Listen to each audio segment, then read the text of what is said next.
નમસ્કાર સારસ્વત મિત્રો, વર્ષ 2010 થી શરૂ કરેલ શિક્ષક તરીકેની શૈક્ષણિક કારકિર્દીને આજે 16 વર્ષ પૂરા થયા છે। 16 વર્ષની આ સોનેરી સાંજે હું પટોળિયા સંગીતા આપની સમક્ષ એક વિચાર સાથે ઉપસ્થિત છું। વિચાર છે નાનું સ્ટેજ મોટા સપનાઓ। વિચાર છે નાનું સ્ટેજ મોટા સપનાઓ। આ વિચારના ઉદ્ભવના મુખ્ય બે કારણો છે। એક છે શાળા પ્રવેશ ઉત્સવ અને બીજું છે વર્ગખંડની ઘટના। શાળા પ્રવેશ ઉત્સવ દરમિયાન ઘણી જગ્યાએ એવું જોવા મળ્યું છે કે વિદ્યાર્થીઓ એન્કરિંગ માટે, સ્પીચ માટે આવડત હોવા છતાં પણ તૈયાર નથી હોતા। એમની અંદર સ્ટેજ ફિયર રહેલો હોય છે। એ માત્ર ડર વિદ્યાર્થીઓમાં જ નહીં પણ શિક્ષકોમાં પણ જોવા મળેલો છે। અને બીજું છે વર્ગખંડમાં બનેલી તાજેતરની ઘટનાઓ। ગઈકાલે જોયફુલ સેટરડે અંતર્ગત 25 વિદ્યાર્થીઓના ક્લાસમાં એવું કહેવામાં આવ્યું કે માઇકમાં કવિતા બોલવા માટે કોણ તૈયાર છે। માત્ર 4 જ વિદ્યાર્થીઓ 25 વિદ્યાર્થીઓમાંથી તૈયાર થાય છે। ઇવન પ્રથમ 3 ક્રમાંકે આવેલ વિદ્યાર્થીઓ પણ સ્ટેજમાં અથવા તો માઇક ઉપર બોલવા માટે તૈયાર નથી।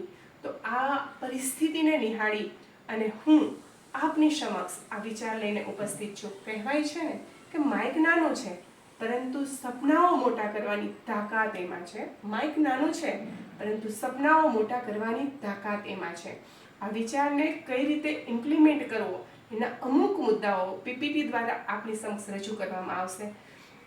એમના મુદ્દા આવી રીતે છે: સ્ટેજ પ્રોગ્રામનું મહત્વ, બાળકે સ્ટેજ પ્રોગ્રામ દરમિયાન ધ્યાનમાં રાખવાની બાબતો, ત્રીજો મુદ્દો છે કે બાળકે સ્ટેજ પ્રોગ્રામ દરમિયાન શું ન કરવું જોઈએ, ચોથો મુદ્દો છે શરમાળ બાળકને સ્ટેજ સુધી કેવી રીતે પહોંચાડવો, પાંચમો મુદ્દો છે કે પાઠ્યપુસ્તકનો ઉપયોગ કરી અને વિવિધ સ્ટેજ પ્રોગ્રામની પ્રવૃત્તિઓ કઈ રીતે કરાવી, છઠ્ઠો મુદ્દો છે કે આઉટ ઓફ ટેક્સ્ટ બુક બાળકને સ્ટેજ પ્રોગ્રામ માટે તમે કેવા ઓપ્શન, કેવી એક્ટિવિટીઓ અને કેવી પ્રવૃત્તિ કરાવી શકો, છેલ્લો અને લાસ્ટ મુદ્દો છે જે સ્ટેજ પ્રોગ્રામની આખી ચક્રવ્યૂહના ઇમ્પ્લિમેન્ટમાં જેનો રોલ મુખ્ય છે શિક્ષક। તો છેલ્લો મુદ્દો છે સ્ટેજ પ્રોગ્રામના ઇમ્પ્લિમેન્ટેશન માટે શિક્ષકની ભૂમિકા શું હોઈ શકે, એ શું કરી શકે। તો આવા મસ્ત મજાના વિચાર સાથે આપની સમક્ષ એક નવી પહેલ લઈને ઉપસ્થિત છું। ડૉક્ટર અબ્દુલ કલામે ખૂબ જ સરસ કહ્યું છે કે સ્ટેજ ઉપરનું પહેલું પગથિયું, સ્ટેજ ઉપરનું બાળકનું પહેલું પગથિયું એની જિંદગીની સૌથી મોટી જીત છે। સ્ટેજ ઉપરનું સૌથી પ્રથમ પગથિયું બાળકની જિંદગીની સૌથી મોટી જીત છે।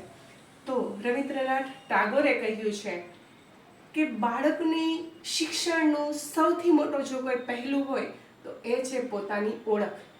શિક્ષણનો મુખ્ય હેતુ બાળકને પોતાની ઓળખ કરાવવાનો છે અને એ ઓળખ કરાવવા માટે સૌથી અગત્યનું જો કોઈ પ્લેટફોર્મ હોય તો એ છે સ્ટેજ।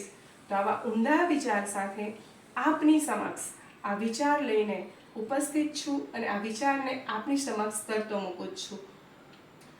અંતમાં એટલું કહીશ કે મેં તો વાવ્યા